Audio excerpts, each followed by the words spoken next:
وقتی روشنی چشمهایت در پشت پرده های مه‌آلود اندوه پنهان بود.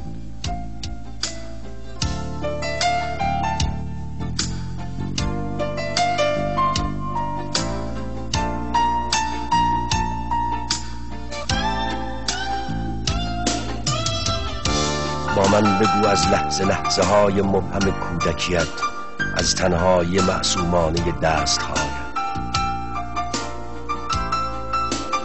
آیا میدانی که در هجوم دردها و غمهایت و در گیر و دار ملال آور دوران زندگیت حقیقت زلالی دریاچه نقره‌ای نهفته بود؟